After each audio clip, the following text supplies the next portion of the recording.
Buonasera e ben ritrovati con l'informazione flash di newsicilia.it. Si è tenuto all'interno del Palazzo d'Orléans l'incontro tradizionale per gli auguri natalizi fra il presidente della regione Schifani e i giornalisti. Tracciato anche un bilancio relativo ai 3 anni di governo. La Sicilia cresce e i dati economici sono molto incoraggianti, ha dichiarato il governatore.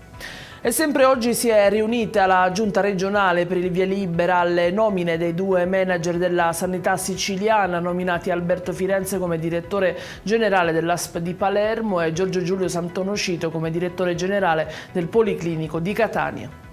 Emergenza siccità, finanziati gli interventi dal valore di 2,3 milioni di euro destinati alla manutenzione della traversa Maroglio nel Nisseno. L'obiettivo è ripristinare la struttura responsabile del convoglio del torrente rivolto verso la diga. L'assessore San Martino si è detto soddisfatto per un intervento atteso da decenni. Ridotto in fin di vita dal suo padrone affetto da infermità mentale, è accaduto la notte del 27 dicembre nel Palermitano, vittima un cagnolino di soli 6 mesi. Ad intervenire adesso sono i volontari dell'associazione Un Atto d'Amore che dopo il ritardo dei soccorsi hanno intenzione di accusare la polizia e il comune di omissione di soccorso.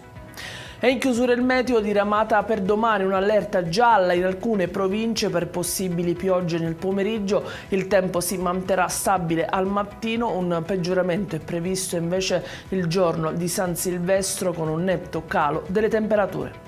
Ed è tutto per queste edizioni. Vi ricordo che i dettagli su queste notizie e molte altre li trovate sul nostro sito e sui nostri canali social. Grazie per averci seguito e a domani con nuovi aggiornamenti.